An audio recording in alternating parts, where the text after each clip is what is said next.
time, and we're happy to have back after being dropped out and thrown around and kicked around is Deborah Spiroff. Just say what you do, Deborah, so that people all know. Well, I'm a fine artist, I'm a painter, but I am also a victim's advocate for people who have been sexually assaulted, and I'm interested in environmental issues. Okay, Poshina, Can I just interject, Deb? please. Not only is that okay? Yes, Sure. anybody. This is Women's No, Committee. we honored Deborah last week at our North Brooklyn Parks Alliance event, because if you've heard of the Exxon versus Spiroff, she's a brave woman who stands up for, not just cares about environmental issues, but stands up. So, And I think that I just was reading Gloria Steinem's quotes. I wish I had the book right here, but the issue of standing up, and women standing up is really important. And I said, you can be as outspoken as I am and still get knocked down. So I'm now debating on several instances where I want to stand up, and it always takes some energy. So we're happy to hear that you stand up for what matters. I said I had suffered over that two trees thing where it made me worry about the whole neighborhood. Um, would you like to introduce yourself, Ryan? Hey, I'm Ryan. I'm a community organizer. I run a farm share, a CSA. I do a lot of work with pantries, homeless, and environmental issues. Thank you. Gina?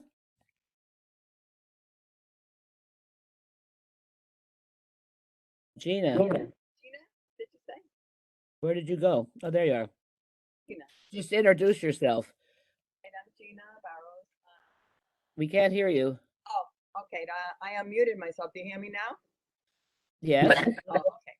Okay, I'm Gina Barrows. I'm on the community board, and I was recently elected onto the executive committee, and I am now the chairperson of the capital budget committee. And I'm learning. I'm a social worker. I've been a social worker my entire life. Thank you. Recently retired, but I've worked in the field with. And she's going to transform the board in terms of money and the budgets, because it's been too long that we have not really taken seriously money, and women and money is one of the issues. Katie Horowitz. Oh, Jane. That's Jane, not Katie. Somebody else is out. Oh, Katie, there you are down here. Katie? I am here. I just put in the chat. I'm actually walking home from school with my two boys. I'll be home in just a few minutes, so I'm listening. So I'll intro myself when I'm actually inside. Anybody walking with two boys down the street and being on the chat, and I'm doing y'all a favor give by a lot of applause for that, because some of us. Thank you. And Jane, introduce yourself, because we're going to be starting with Jan. Are you Jan or Jane? I am Jane. I am a Jane. Do we have two Janes We here? have two Janes. Okay, I know. And a wonderful architect from Greenpoint. Jane, just introduce yourself. I am an architect. I live in Greenpoint. I work in Greenpoint. I teach at Pratt and Parsons, and I am the mother of two kids who are at PS 34, where I used to be a PTA president, but have since retired. So I am around and in the neighborhood.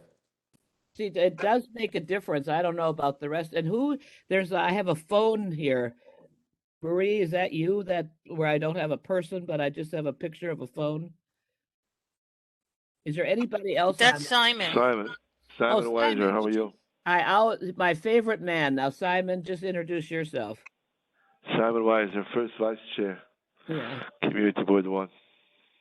Thank you, Simon. And we like to debate and argue. Simon was the first person, and I love it, is that you can have big arguments and debates, and it doesn't get personal. I love it. Thank you. Well, I do. It's nice to debate and to be able to argue and not be called names because of it or put down because of it. Okay, All right. so tonight, is there anybody else that I did not say anything about that's on the phone? Me, Oh, yeah, Jane, you. Bosina. Yes. Hi, everyone. I am a community board member for a few years now. I have been working with the Polish and Slavic Center for over 20 years, and unfortunately, I'm no longer associated with the Polish and Slavic Center. Nevertheless, I am still involved in a Polish community, Polish American Congress, and other endeavors, and especially the women's issues and a committee on that helped women that will address the women's problems. It's very important to me, so I'm active. I will be active, and I'm looking for different opportunities in my future. Can I mention about your situation with the Polish Slavic or not? No, not really. I mean, we can. I can only say that um, I have been dismissed because the board wanted to run the center, and that's not how you do. The organization needs to have the executive director who is responsible, who makes the decision and reports to board, and that was the biggest disagreement, unfortunately. And now we have a male, powerful board, and I guess the strong woman was in a way. That's what I wanted to say. But I would like to say that I said to her is that there's a pattern now going on that I want people to think about. We're not going to go into the great depth tonight, but of not-for-profits, we want to hold into account politicians, but we're not holding into account what's happening now with the growth of some not-for-profits to very large scale. And we've had a pattern now going on beginning where some of the not-for-profits and male, and we're talking about men, where I think it's important that we begin to look at how well are women faring in the not-for-profit world of Williamsburg Greenpoint, since women community work is probably 80% done by women. How are they doing in terms of the jobs, who runs what, where things are going, how they're going? And I think that the Two Trees situation really got me going. That's not a not-for-profit, but the not-for-profits and the deals that seem to be made, I'm just saying is that I would like to have people consider, because when she told me this thing, she's thinking this is her. If you've been building something for 20 years, you have property and you have run something, and all of a sudden, for no reason and very limited, and there's a pattern going on, and the financial officer was also fired, and the board is a board takeover. And I think people have some idea that some of us have gone through that in other cases in the neighborhood. So I want to just say that this is pretty serious question about what's going on, and you should think about, is this a topic that we want to look at? Because I don't think she's by herself, and I think there's a lot of people that would want to support you just from a woman's standby, because one of the biggest things that women can do for each other is to stand by them and stand with them, because that was the thing that we didn't do for a lot of that was always the problem that women had, is we'd stand up for the men and help them delegate and get power and move ahead, and we went home and took the two boys and walked down the street with our phone. So the question is standing by, and obviously she has to decide what she wants anybody to stand by. We can't decide for. That's why I asked her, could I mention it? But this is serious. This is a big organization in our neighborhood, one of the biggest ones in Greenpoint, right? Okay, is that all right?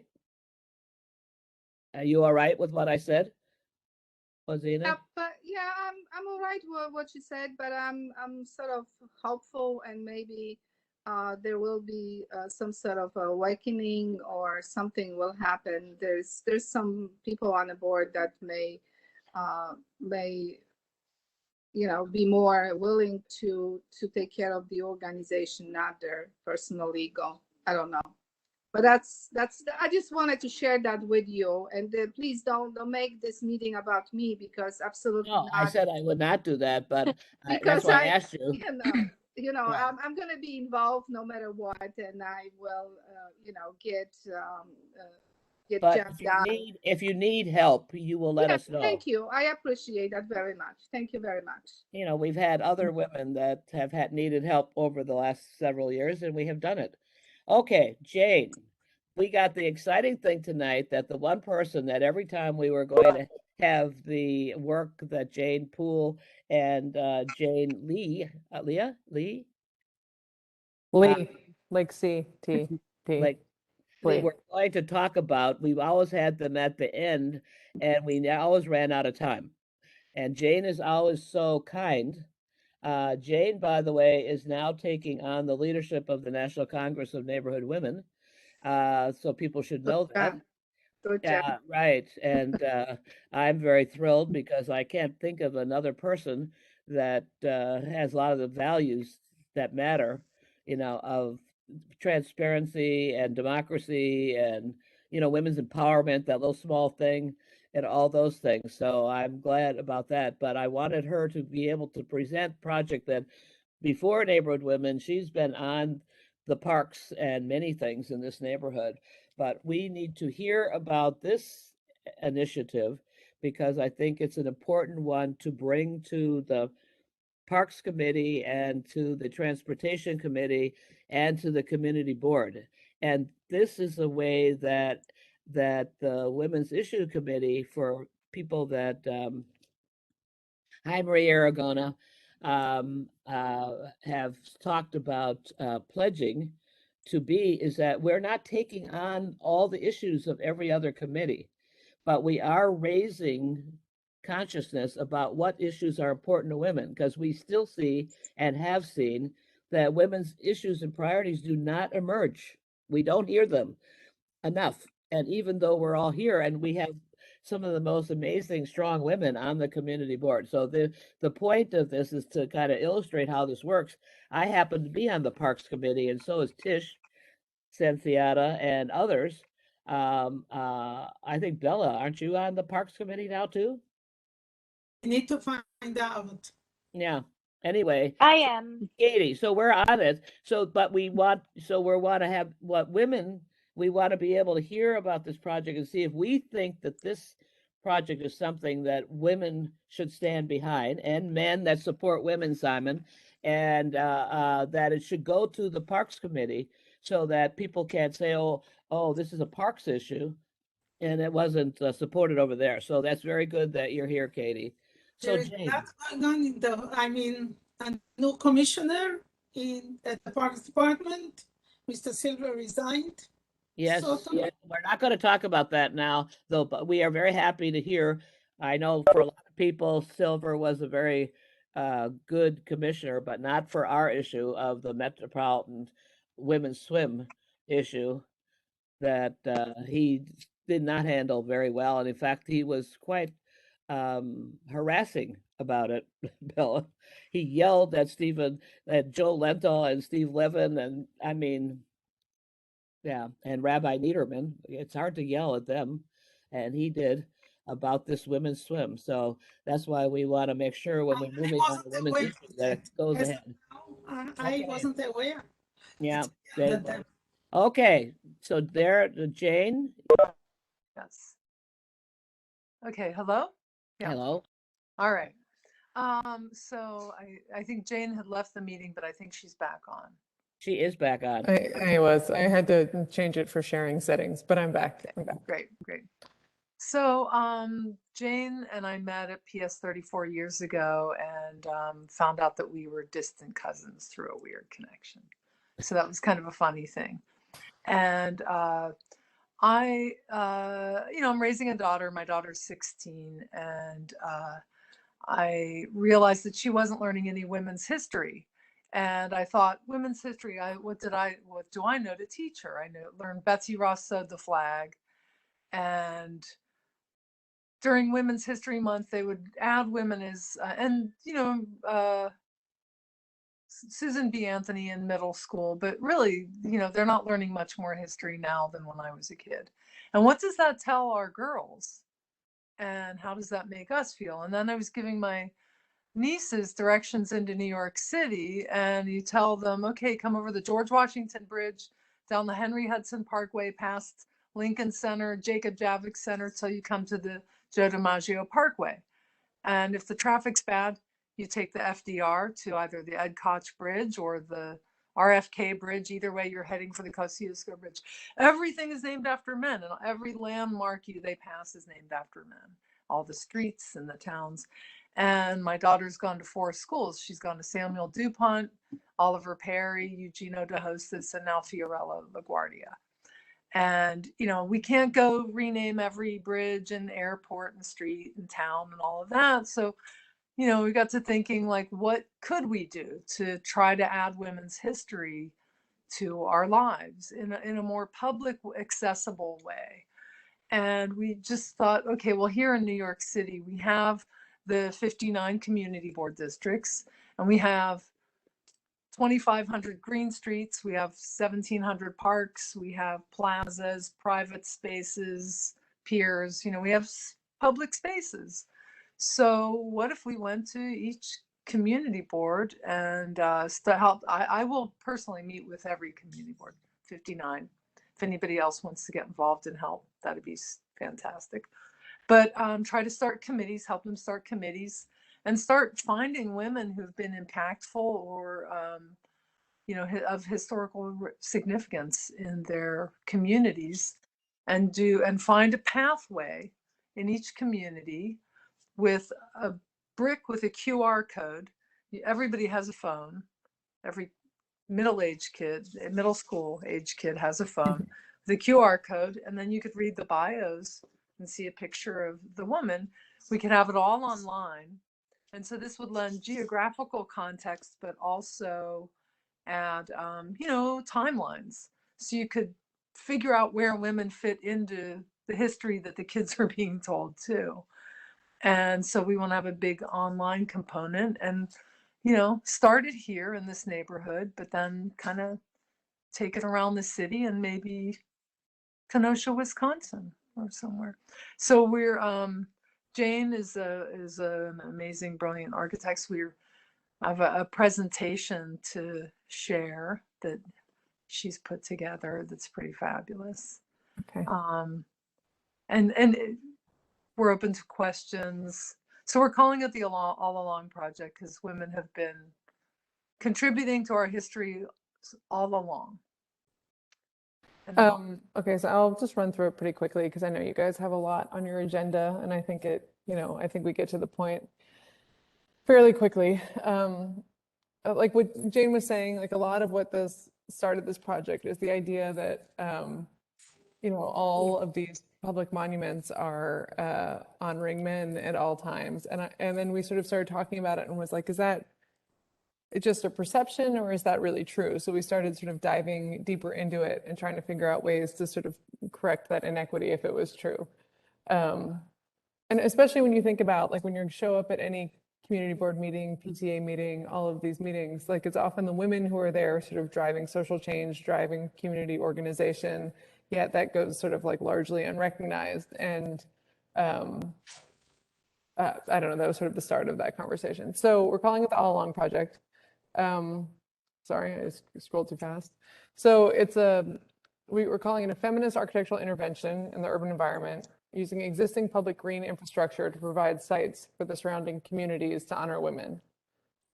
In every community, women have driven social change, they've led movements, but you don't see them represented. In fact, like 6% of all national monuments are named after women, but if you remove fictitious characters or Lady Liberty or Lady Victory, angels or Alice in Wonderland, that number falls down to 0.3% of all national monuments named after women. And I bet you about 99% of those are like Betsy Ross or something like that.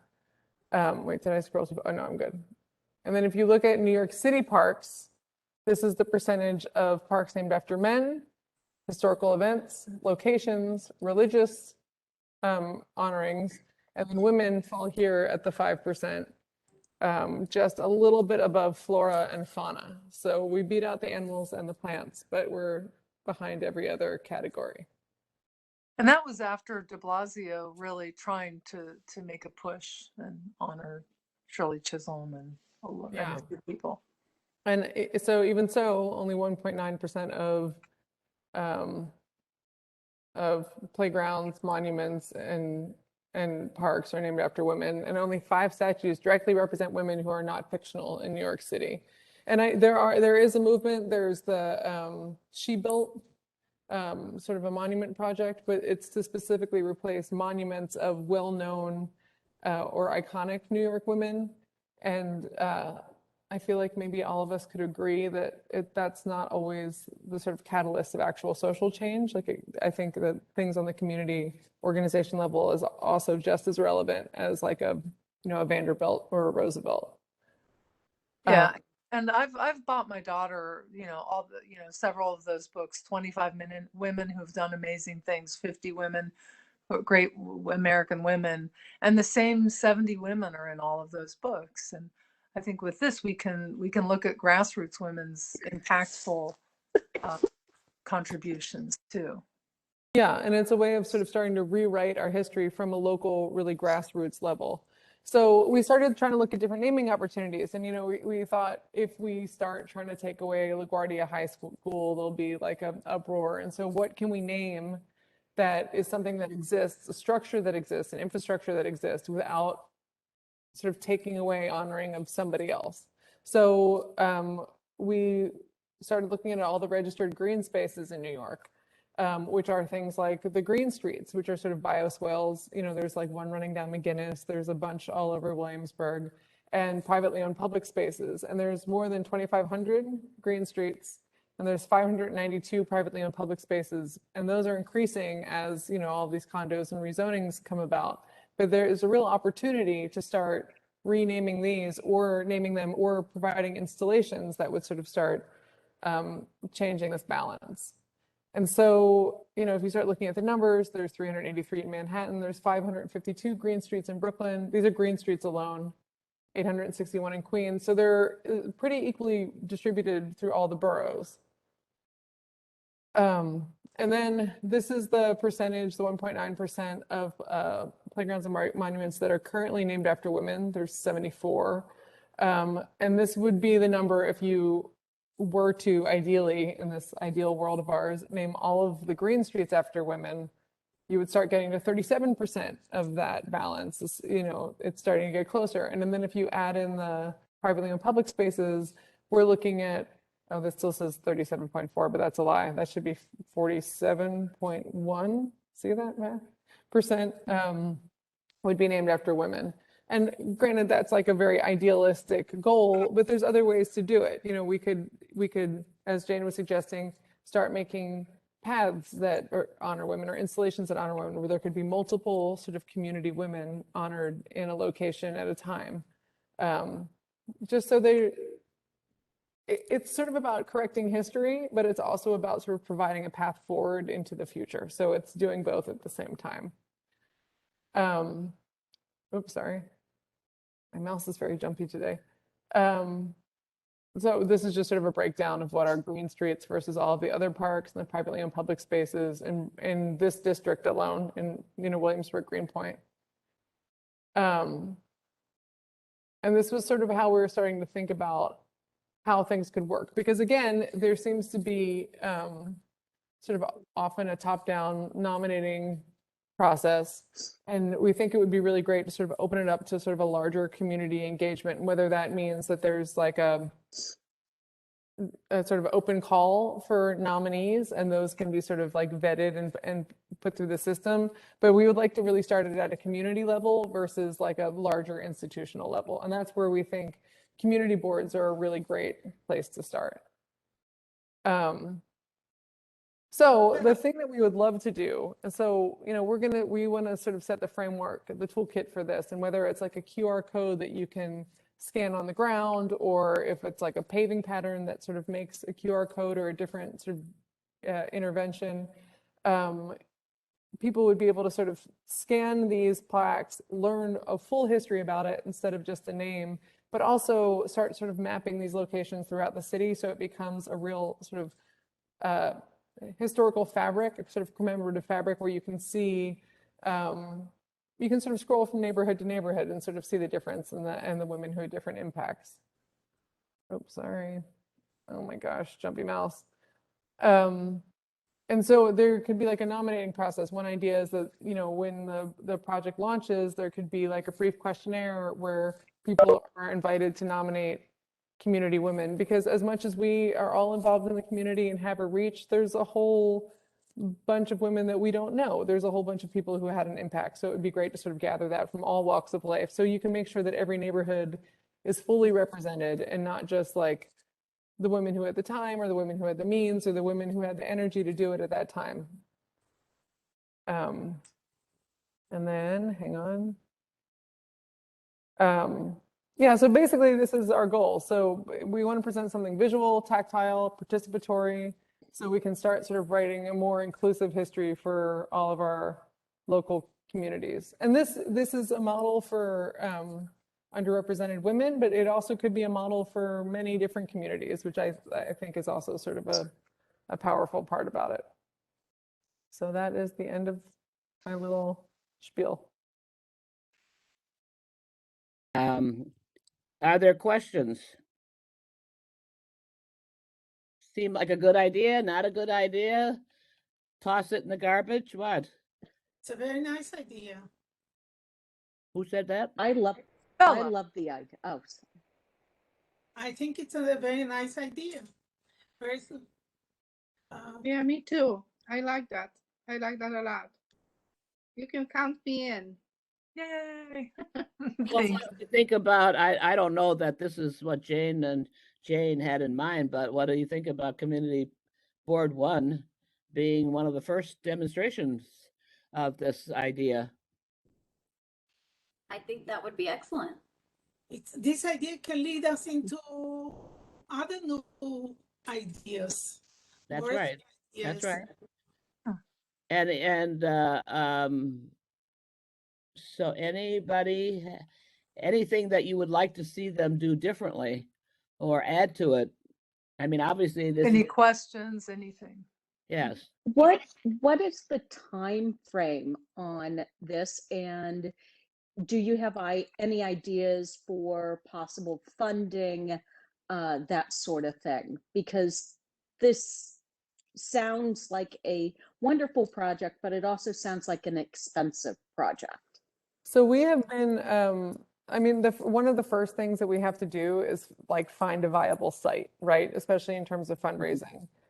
We have actually been talking to a few different areas. Some of them are more community-based, and like some are sort of private developers that have like privately owned public spaces, to see if we can sort of start the flagship one, the inaugural one, in one of these locations.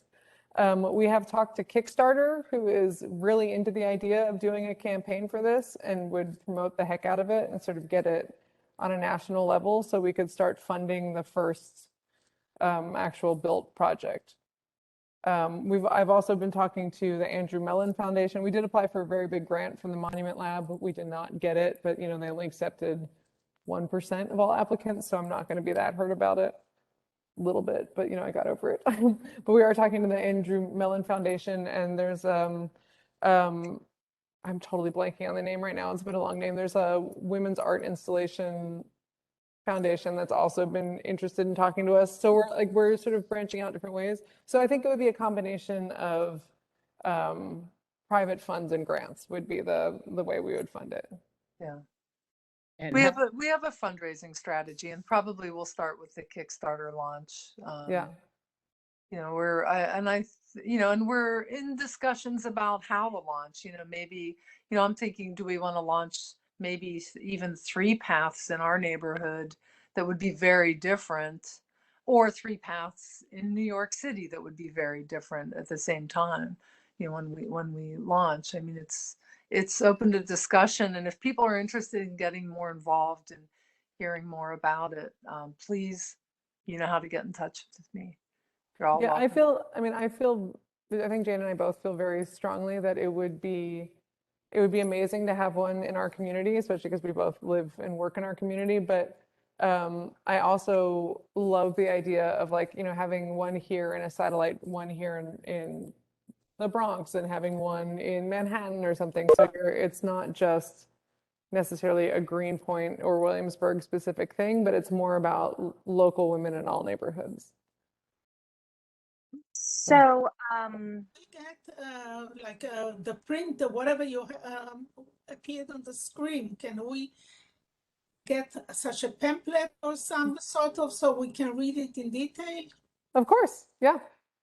I can send you this very presentation. Yeah. I think this would be nice, so we can see for ourselves whatever the content of your speech. Sure, certainly. Yes. Okay, thank you, Bella. Go on, Katie. So when I was chatting before, I didn't actually introduce myself. So I'm Katie, and I run the North Brooklyn Parks Alliance. I've been working in parks for over a decade. But at any rate, Jane had talked to the North Brooklyn Parks Alliance about this project, and I mean, she brought it up years ago. So I know that she has been working on this for many years, and so it doesn't surprise me that it's so well thought out at this point. And Jane Lee has been amazing at bringing it to the next level with the gorgeous renderings and everything else, and all the data. It's all really wonderful. And all of this to say, you know, I think you know, Community Board 1 makes a lot of sense because we do have a lot of different distinct spaces, you know, and it's in line with some of the work that we're doing. So, you know, we're very supportive of the project in terms of creating like a system-wide approach to parks. And then it's also very much in line with, you know, a lot of the city's initiatives too, you know, like the She Built and the national conversation since Charlottesville, and sort of correcting some of the monuments and memorials that have historically been placed and how they've been placed, and looking at people who have deserved to be recognized. So I think it hits a lot of points, both timely and historically, and makes sense for a neighborhood. And the last thing that I will say is, shoot, what was I going to say? What was I going to say? I wanted to speak to your point, Jan, about the board makeup, because, you know, I became executive director about 2 years ago, you know, and have been involved with the organization for a long time. And, you know, it's definitely majority men on the board of North Brooklyn Parks Alliance. Jane has been a board member for a very long time. And so that's one thing that I wanted to do right away, was do a board, you know, a lot of board development work to try to diversify the board, both in terms of bringing on more women leaders, and also just, you know, make it more diverse in terms of, you know, income and race and gender, and, you know, and just to enforce your idea that, you know, we need more diversity on our nonprofit boards, for sure. Thank you very much, Katie. So I think that, because I think the question now is, one is that, Jane, we don't need to go into all the details, but obviously those of you that are interested personally with your organizations being involved, they're open. They will need to do the kind of thing that the Janes are talking about. Will take a lot of feet on the ground, right? To come up with the selection of people to cut where and how and paths. And I mean, there's a lot of volunteer work right here that will be needed. So people that have thoughts about that, or a lot of organizing work, can think about that, because we obviously have time. Right now, the issue is that if we want to bring this to we could do two things. All you're doing is we bring it to the Parks Committee of the Community Board, and we report on it, but we're not really asking anything here. what do you want the community board at this point to do or not do? You want them to, you just want to kind of get people, because if it's not Williamsburg Greenpoint, our board may be interested. If it's Williamsburg Greenpoint Community Board 1 and it's Lower East Side Community Board, whatever it is, and the Bronx, whatever, they like that, because we have not done, that I've seen, any project that I can think of. Gina, you may know something, or Marie, who's been here forever. I don't know that we've done any joint projects with any other community boards. And I think a lot of us have been saying for a long time that if the community boards really are a place that there's a lot of women on community boards, they don't bring up women's issues. That doesn't mean they don't think about them. They think about it, but they don't bring them up for whatever reason. We don't know. And the only other group that had a women's issues committee was out in Brownsville that I have seen so far. And obviously, but yet there's mainly women, a lot of women on community boards. But you like that idea of the community board being a host, not doing it, because I don't think Marie Bueno wants to now take on doing a whole on the ground project with the board. But the board, you know, are we asking the board to approve the idea as something that would be, that we'd like to hear more about, or we want to participate in, or we want to see? I mean, you have to have a resolution here.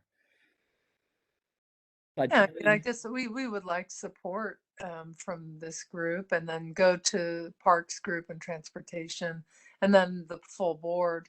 And in terms of like how the nominating committees work, I mean, I could either help create them through, you know, our all along group, but reach out through community boards maybe. I mean, I'm not saying necessarily that they would, you know, that's a discussion. I mean, this is early stages of this project, and there's room for input, that's for sure. But for tonight, yeah, we would love your support. If I hope you like the idea. Leanza, you had your hand up there. I'm sorry, I misunderstood. I was just. No, I said, do you think this is a good idea that, yes?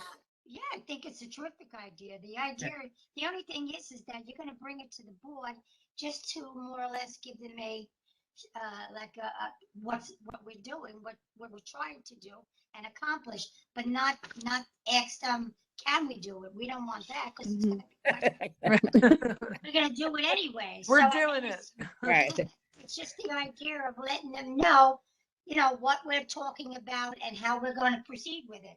So I think that's a terrific idea.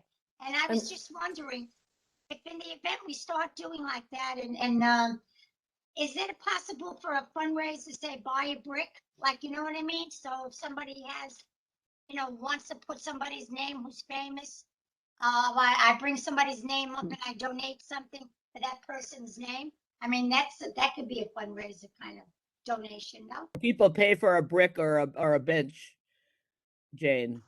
Yeah, I mean, that's a different discussion. I think, I mean, or it could be part of this discussion. Yeah, well, but I think this one is really trying to look at the history. Yeah. But you know, we could have you know, there is a possibility of having other paths that are just fundraising. Yeah, good. Efforts. It's a So. terrific idea, and both of you did a lot of work. Thank you very much. Well, thank you. I know that you are moving on to other items on your agenda, but the other thing that I think that we need support on, like we have some partnerships for ideas of locations, but if there are community organizations that you're involved in, or if there's parks you're involved in, or if there's developments you're involved in, and you think that they might be a, you know, space in New York City is a premium, right? So if you think that they might be a good location or a good possible partner for us, by all means, reach out to us, because that would be great. And we're pursuing a lot, and we've got a lot of positive feedback from the people that we're talking to, but the more the merrier, right? So we actually have the GREC new site that's going to be starting to be built eventually, and Jan and Marie were former members of the GREC board, and I don't know. I don't think we're former. that I know. No, they still exist, right? It still I thought you exists. kicked us off, yeah. Well, I didn't kick you off. I don't I know if it exists or not anymore. There's Never so know, much, there's so many things that I don't know if they are still organization or not. But Yeah. the members and founding Maybe, members never of the know. rec board, and many of them were women. And that's going to be a site in the community that's going to be built, and there's going to be benches, there's going to be green space, and it maybe there's a way to incorporate some of this through the GREC plan. That would Yeah. be fantastic. Tish and I are on the legacy group.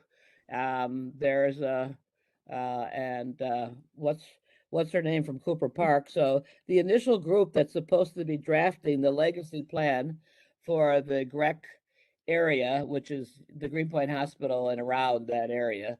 And you have Eric Brasitis. I mean, we're not exactly unknown to each other, right?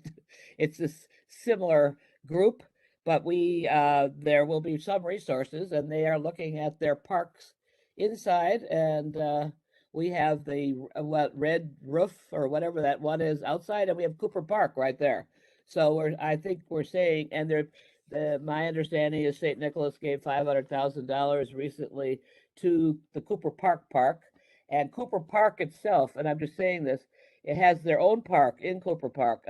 This Cooper Park business is getting really very difficult to comprehend. The same name, and this good example of why names matter, but they are wanting to redo the park inside Cooper Park, Marie. She's got a frown.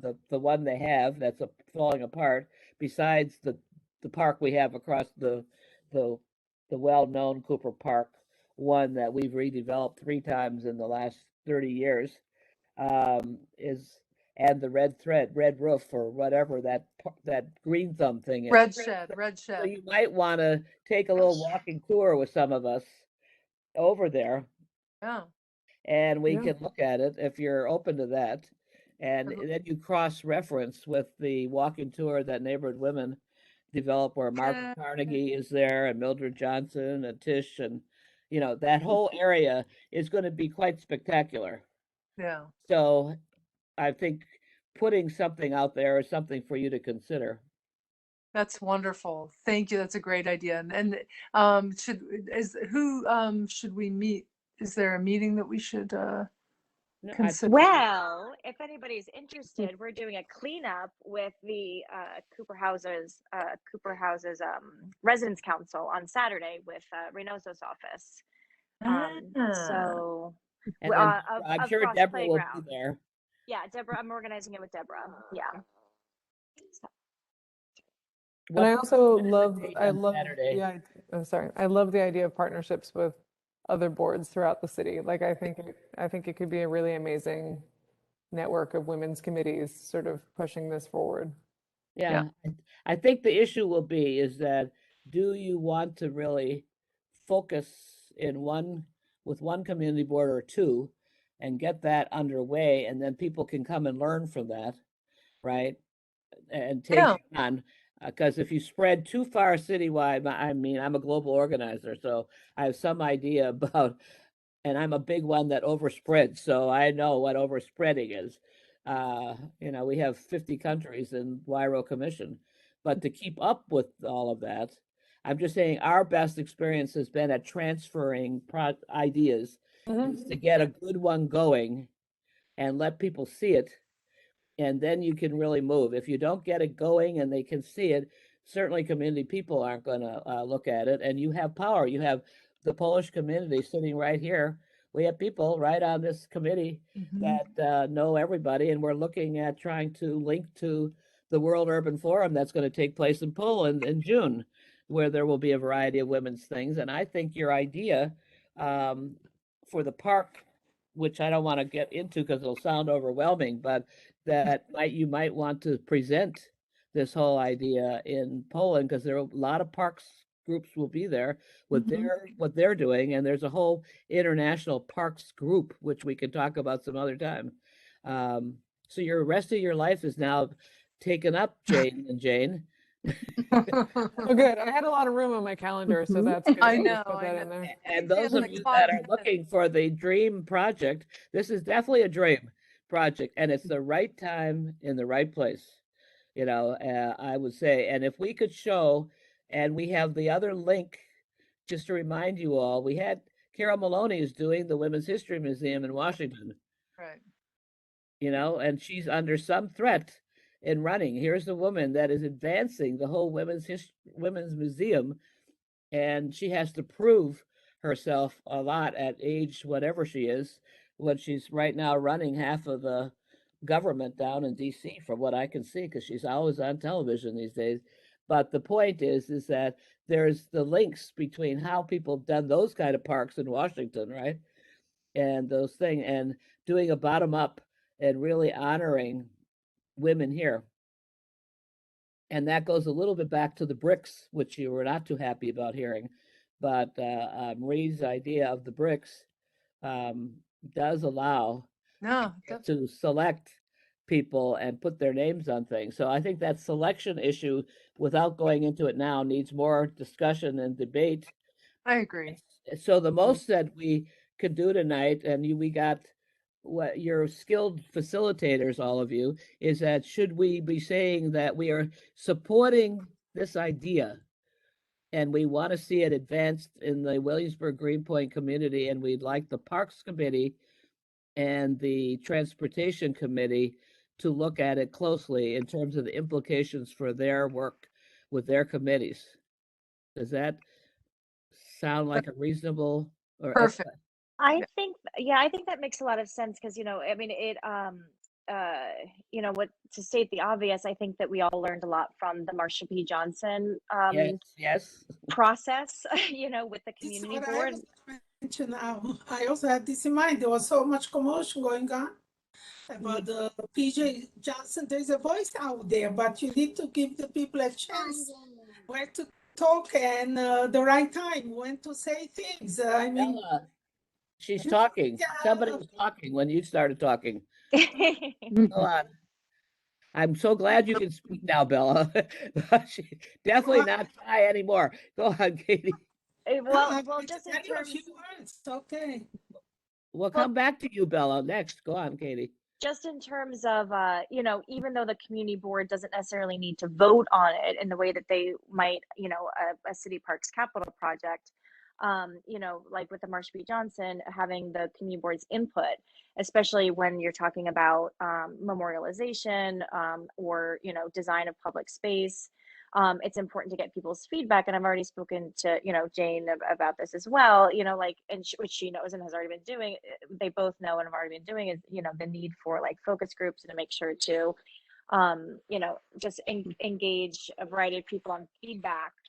Hold on, when you're talking about actually naming people and who you're going to choose and how are you going to choose them and who's going to choose them, and so starting with the community board, having a representative on that would be great. And I think the Parks Committee makes a lot of sense. And, I can ask Phil to put it on an agenda. They don't have a meeting coming up right now, but they're just looking for agenda items to make that happen. So there's one. Thank you, Katie. That'd be great. Thank you. Who else wanted to say? Is that so? That's kind of our. And right now, can we have a vote since we have a quorum? That this is that we're accepting this idea as a good idea that should be pursued with the community board and the committees and other organizations in the community. That's it. We're not making any. Does that seem to be sufficient? Yes. Yes. So all in favor of advancing this idea? Let's have a second on it because Chance, a someone needs to make the motion and someone needs to second it. I can't be the motion. Oh, I can't be the motion maker and the second and the chair? No, that's Okay. not the process. So would somebody like to make a motion? Go on, Bozina. Okay, I will make the motion to the words as Jenny says, that we are supporting this idea and that the community board should also support this idea, and the local organization as well, other community boards because that is something that it's important to the women in the neighborhood and the history that they are making contribution to our city and our neighborhood. Second?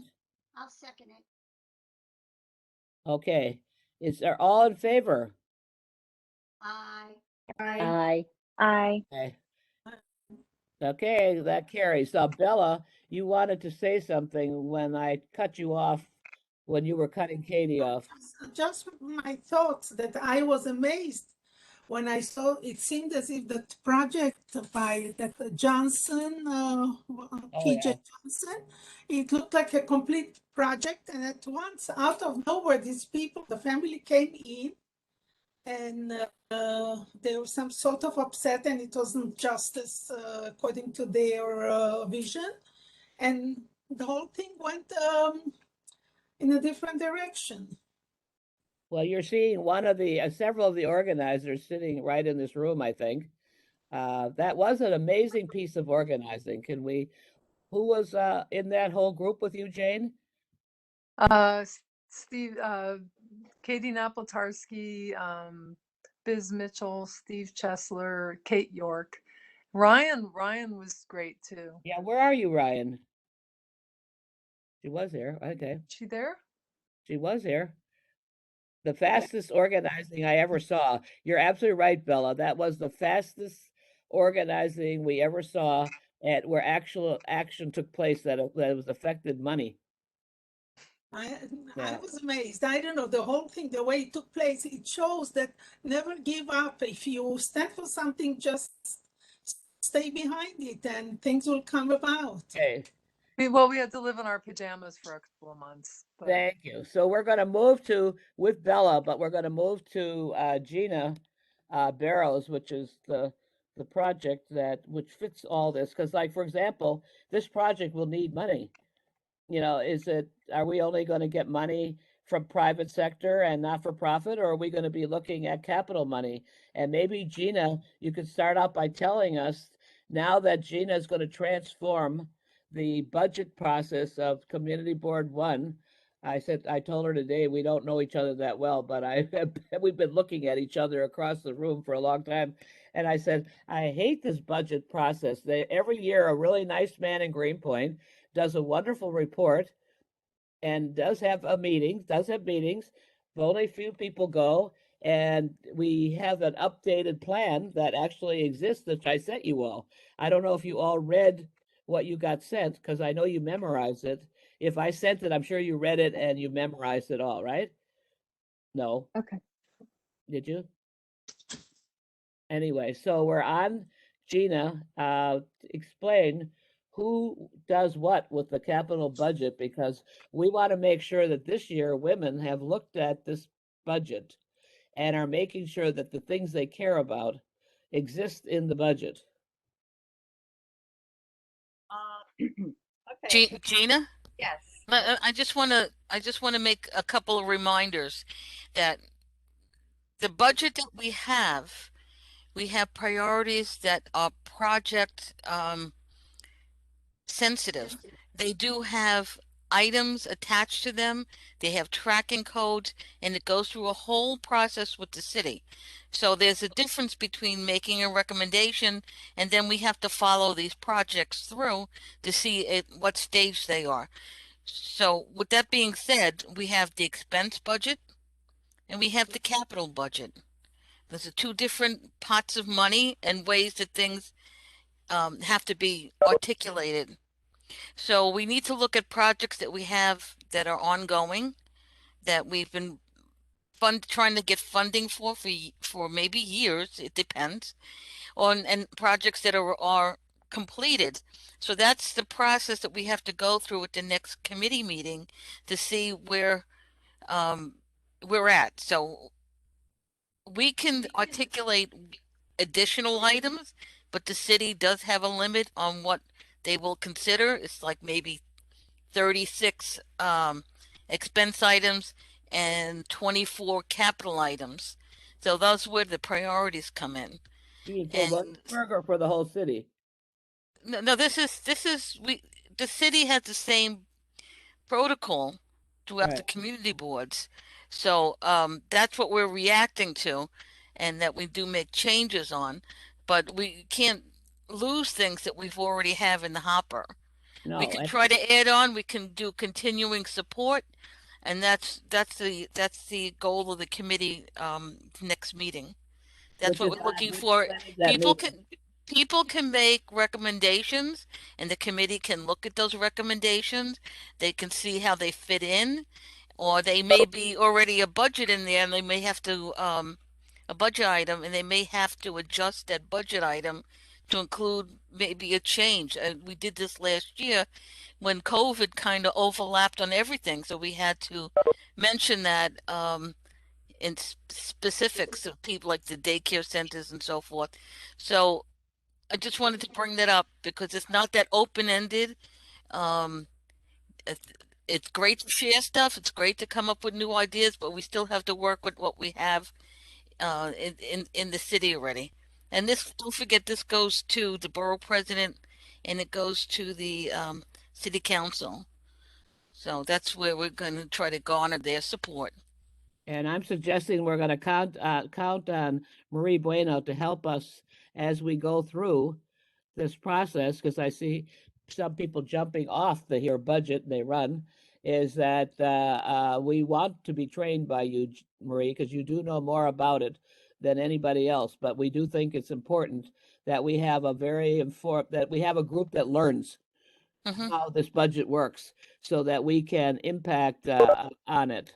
I think that's kind of what Gina and I talked about today. But Gina's the chair of this committee.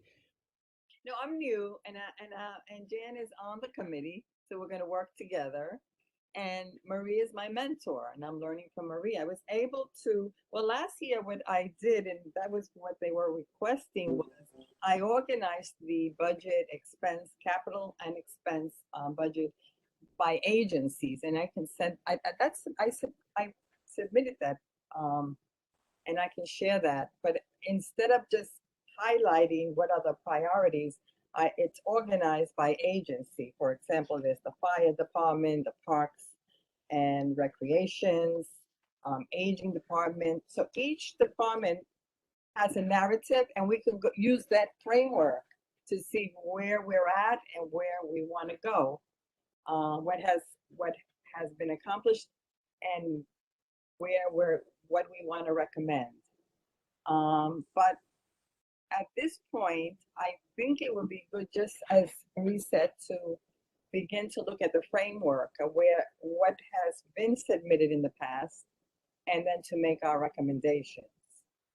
And I think that's very helpful already. I think for a lot of community board members and other leaders in the community, it will help make sense of things. Even just what you said about how it's laid out. And Marie's laying out, this is just a short version, but it already helps one think about, how do you look at the local police department and make recommendations? What do they have? You have to know what they have already. If you don't know what they have, how can you add, right, to it? What's important is if you look, for example, one of the priorities last year was the fire department. If you look at it, there's like each agency has a narrative. Like you say, we look at the police department and how we look at the sanitation department, and we could see where we're at in terms of the budget. And one of the things I was able to do that Marie has helped me with was I was able to listen to the borough budget consultations that I could also share. And it tells us the budget for the coming years and what are the priorities, so that we can look at this, we can share it, and we can begin making our recommendations. But we could also look at that framework at what we have, what have we accomplished in terms of our prior requests. What were some of the Gina, what were some of the priorities that they came up with that you thought were interesting? One of the things I thought. We're losing your voice again. Okay, the Parks Department received a lot of attention. The Sanitation Department, I thought, They've added more. The budget to the sanitation department looks better now. I think that the composting is back, the street sweepers, some of the street paving. I would say there was like a lot stood out for me. And I would like to just be able to just put it all together and share it. With the budget committee, and then we could sort of share it with the full board. I mean, what stands out for you, Jan, that you feel as priorities for? Well, I'm just saying, is in general, this committee spent about more than a year talking about the lack of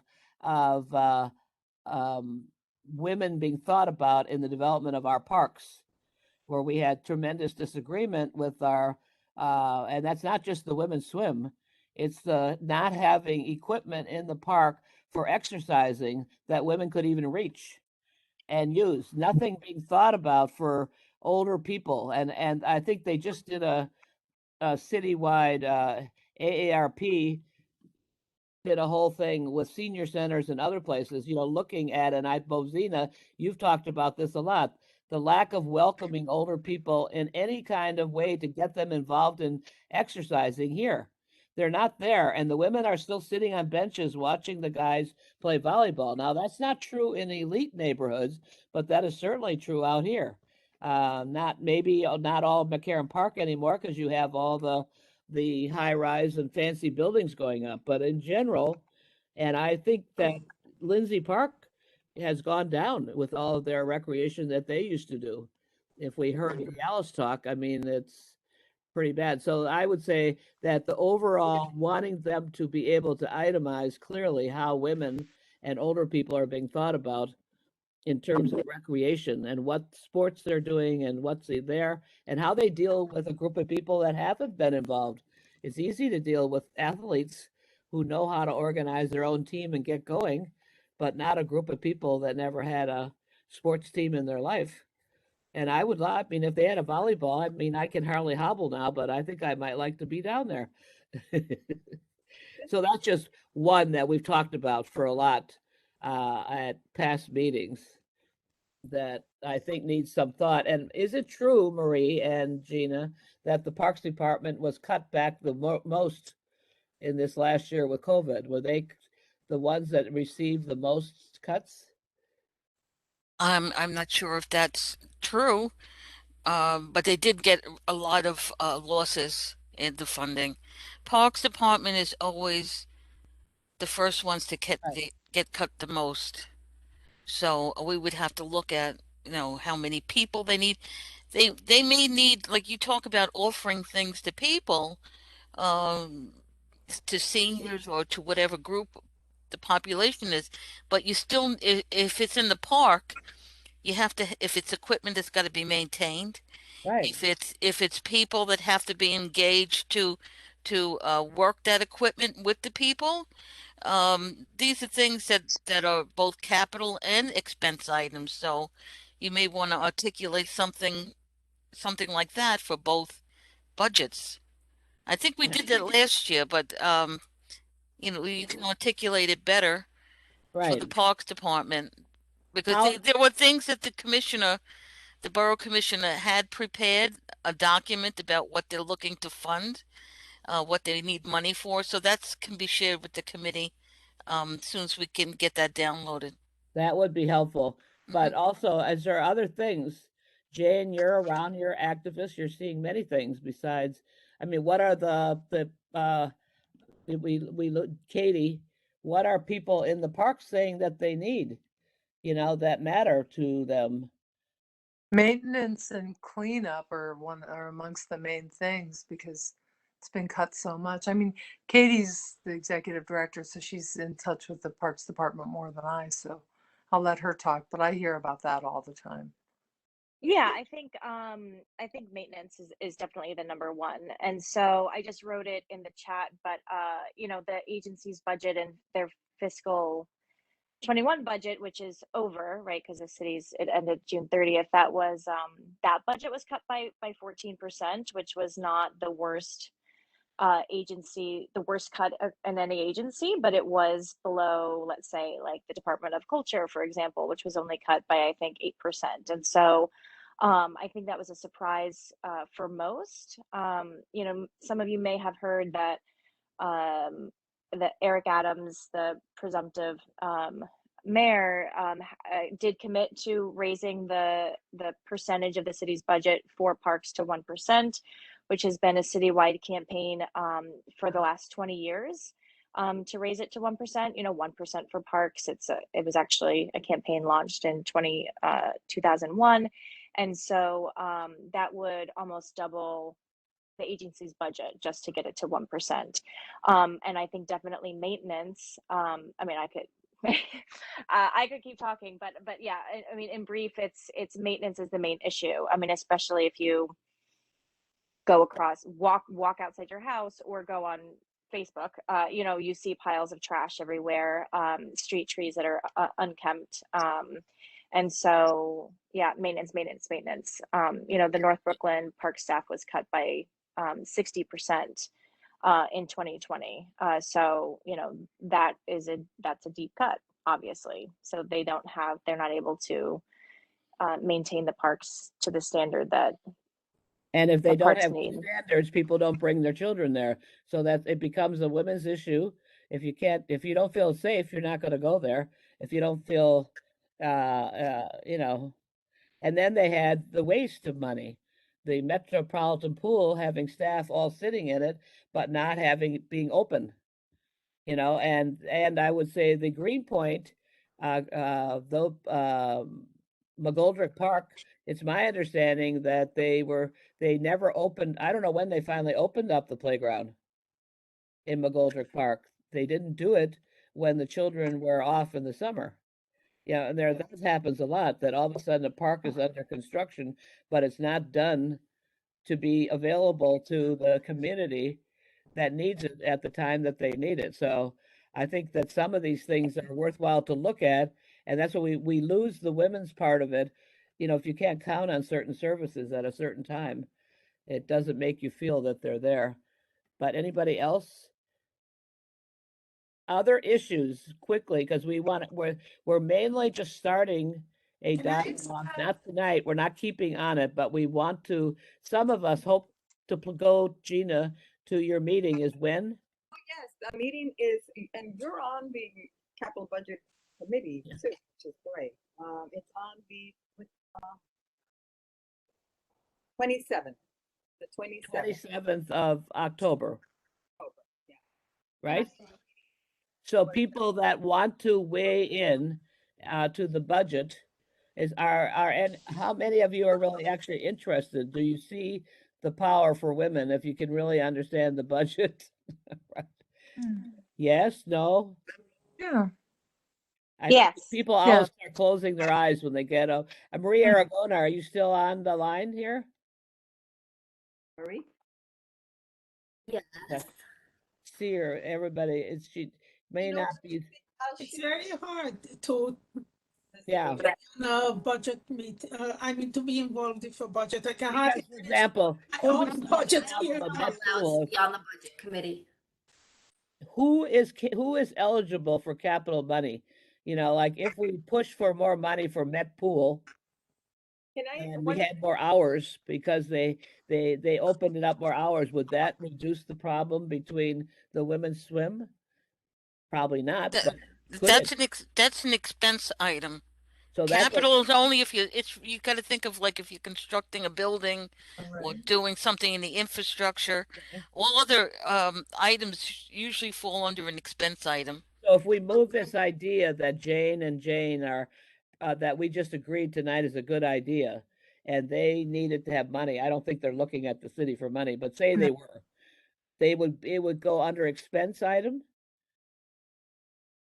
This idea of the women and the parks? It depends on what's being offered. I think that the best conversation should go with the elected official, because they have their own pot of money to look at this and to make recommendations for funding. We can't, you know, so I think that's something that can be addressed with the electeds. I Alright. also Whether think it's it city or state, depends. depends on where we're doing the project. Yeah, they have a discretionary funding. I think City council has discretionary funding and they can delegate some of that funding for the project like that. Katie, I think that one of the things we're saying here tonight, if we can begin to understand the whole picture on money, and I'm talking about city money, not everybody's money, like over the Reynoso and Levin's participatory budgets, that 2 million, and this expenses and the capital, and then now you raise discretionary. I think we need a nice, good workshop, Marie, on laying out all the different angles of how money moves and what we need to understand to be able to affect it. Does that make any I sense? think it depends on the jurisdiction too, right? And so if it's, and I think someone mentioned that, like if it's a city park, then you can allocate city capital dollars to it. But if it's one of the public-private spaces, that's, you know, that Jane Lee was talking about. And Katie, you could be very helpful. I think we need to use our own knowledge and bring in Marie and any others that can help us really get an underpinning, because I saw what I thought was beginning to be dangerous from a community board part of view, but that may just be where my head is at these days, is that when the city agencies begin to believe that the parks are theirs and they're not the people's.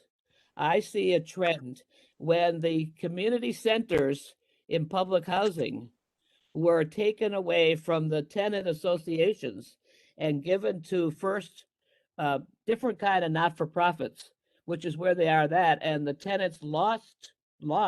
And I know if they were sitting here right now, that's one of the big issues for public housing, is that these community centers have been taken away, and with what effect. So we have to really understand money and how it flows, and they did it to save money. The city, the housing authority wanted to save money.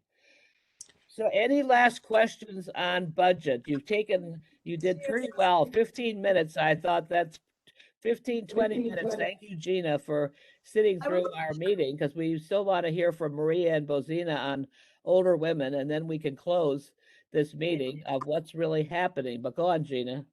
No, I just wanted to share that one of the workshops, because I've been going to all the different, Marie's been able to help me put links into the different workshops, was on the census.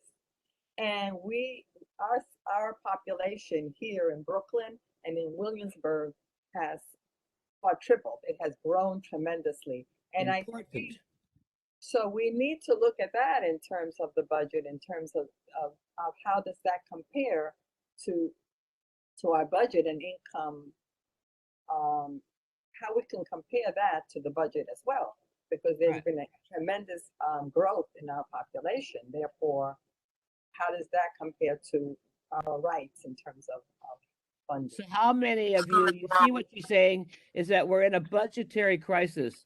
We're building 2 trees and nobody even mentioned that we needed daycare. 2 trees. No mention of daycare as a priority when priorities went out the other night. Transportation is congested. I mean, the budget committee has to look at population and growth and who's there. But are you all, as a Women's Issue Committee, interested in this? Do you see this as a topic that we should be looking at, or is this too much? What, the budget? Yeah, the budget, the thought of really understanding how city money and public money works. Yeah, very important. And when we say to 2 trees, you don't have to pay taxes for, I don't know, whatever waivers, because there's all that money that keeps coming up. And most of us don't understand one bit about it. We just sit there and look like we do at the community board. How about you, Marie? Do you understand all this financial stuff when they're talking about it at the community board? And maybe she does, because she's pretty good at all that. Who's that? Marie Lienza or Marie? Yeah, Marie Lianza, for sure. You gotta have her go to there, you know. She knows. Yeah, but she's not answering it. Oh, she's back on?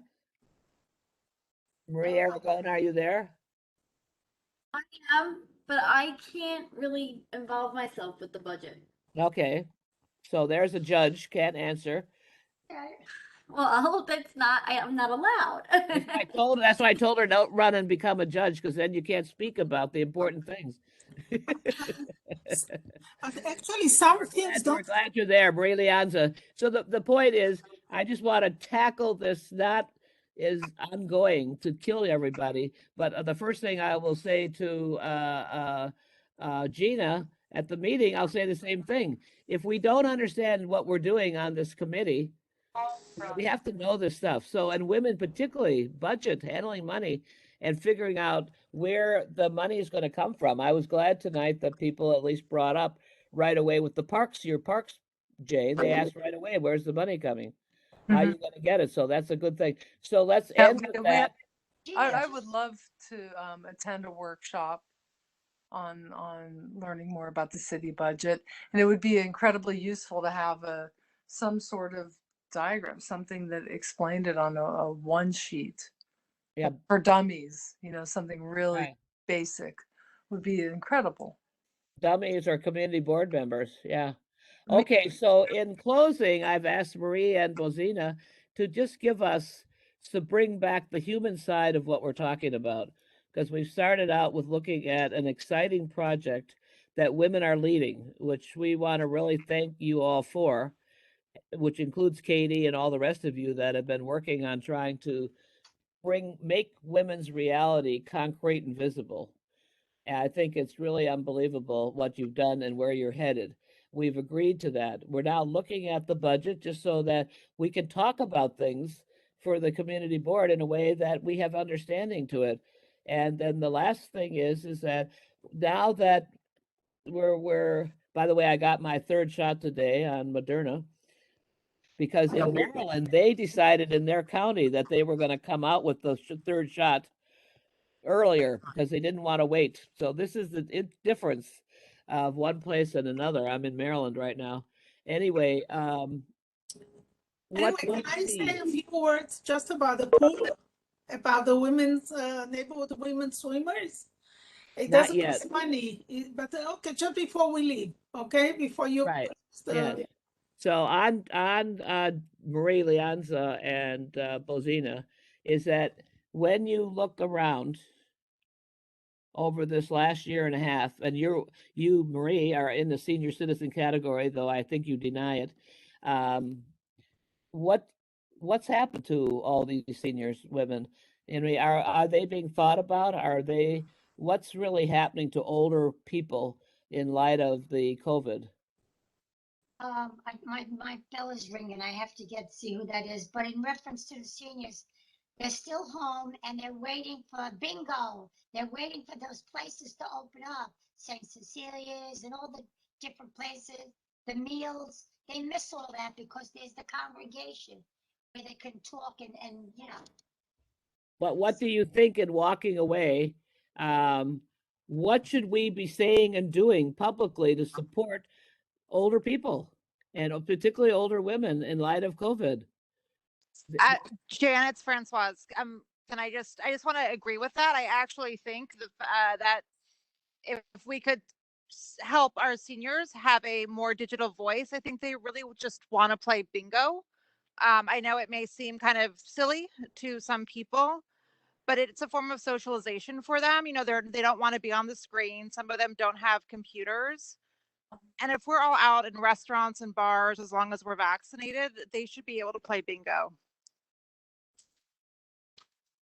And thank you, by the way, for all your contributions over there, Francoise, with Swinging 60s and with the seniors, of helping out in a difficult time, really. Yeah, we have a lot of heroic people here. Of course. Thank you, Jen. Yes, that's wonderful. But I'm saying with senior women, I asked somebody today, I said, did people die? Were a lot of people dying because they're isolated and at home? Or were the telephones that you were all giving enough? I keep wondering what's going on. What do you see at the Polish Slavic Center up until 2 weeks ago, Bozina? We did have few deaths in among the seniors, and that was a little devastating for our seniors. We did had I personally have spoke with few seniors, and we had this sessions, sort of like a grieving, how to grieve with the loss of friend, because they were not family members, but they were just the friends. But it's a little bit difficult for the seniors to sometimes express their feelings. They feel, I mean, some of them were very depressed because of that lack of personal contact with each other, and being close at home. So that has changed when we started, when DEFTA allowed us to have very limited numbers of seniors. That had changed tremendously, because I saw the rotation. There were new people coming in.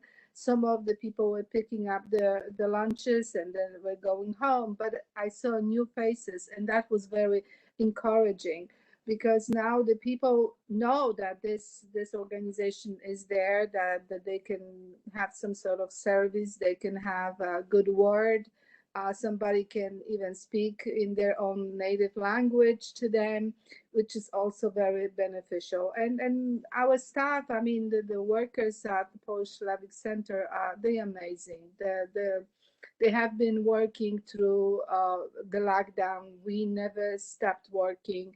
There were some senior centers that they did, but we never stopped working. So it's a struggle. It's a continuous struggle, but I think we're getting a little bit better. We're getting a little bit better.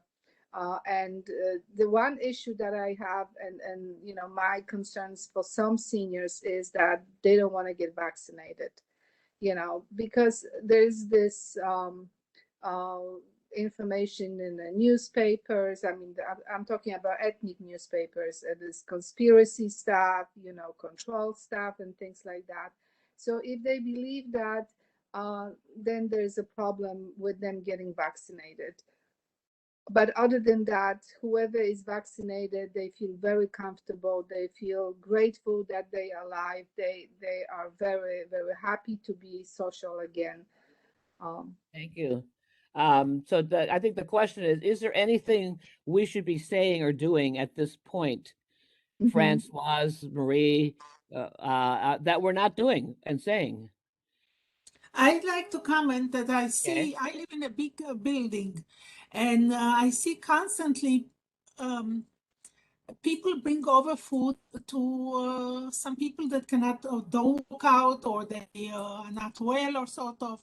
Maybe whoever has a kitchen, sort of, there should be more advertisement where to pick up and how food should be delivered. Because I see, when I go out, I see at any moment of the day that food from some kitchens are being brought to people. And so in this sense, I think the city does care, or the soup kitchens do deliver plenty of meals to people. The food has been good. I think if I may address that, because the DEFTA stopped delivery of those meals that they had, the different contractors, the people delivering meals. So that stopped. What they're doing right now, they're trying to using the data that was collected from different senior centers and different agencies to combine together and get that information of the local senior center to people who need a meal. So in other words, they simplify. They get those people, trying to get those people to either ask the senior center to deliver the meals to them, which is on a local basis, or ask them to join the senior center and come and have lunch with others. So this is what it is. And I know that there are still some companies that continue deliver the meals, but DEFTA stopped that. This is already done. I think what you're saying is that we have a lot to celebrate that there are problems, but some things worked very well. Some things that the city did worked very well. Some things that obviously the tenant associations, I don't know if every tenant association was delivering, but I know that Cooper Park certainly was, and the ones that we've worked with in the Bronx. And so there's a lot to celebrate and what people learn, and more people that had people around them have done very well. It's the people, if you don't have any ability to socialize, which is what Francoise is bringing out, that maybe what we have to add for future is that we have to really look at the electronic. You know, we know that they tried to deal with schools and in a lot of the high rise and other buildings by having computers and running Zoom classes, and some things worked and some things didn't work. So I'm just suggesting that as you're talking to people, what really worked? What should we be pushing for? I mean, our group that we work with in northern Manhattan got $11 million, Ethel Marie, $11 million for doing communications now with all every public housing apartment throughout the whole north part of Manhattan. So money is flowing is the point. If you get a decent idea, and seniors, I think that the elderly, what on the electronic end, were people and maybe people needing iPads, whatever. I mean, I've been transformed by COVID on a positive. I have a lot of positive things on COVID. And I think we have to look at it, that's all, because we want to have the idea people, because we are close to or are the people that we're talking about. So I want to thank you all for staying on so long, and thanking Gina for coming out on a committee that she wasn't on so we could meet her and get a little excited about the budget, right? That's there. Does anybody, and Bozina for sharing what's happening to you, and we're watching. So one of the things we are is a watchdog group about, and I would love, I know you would never all do it because you're all too nice, but I would love to have. I'm a tough cookie. I'm a tough lady. I know. I would love to have a words thing each year for the worst worry. abuse of women by men in the neighborhood, and we give prizes to the worst offenders. I hope Simon is still on. See, now that Simon's off, I can say what I want. No, but the point is that we are glad you're a tough cookie. We're glad you brought it up. It's really important not to hide things and say things, because I found out in the things that happened to me again recently that when I did say them, I found out, oh, this person this happened to, and that person that happened to, you know, and this is a pattern, and it's not just me, you know, because a lot of times I think, well, I'm so outspoken, it must be me, you know, and then you find out, well, it's not just you.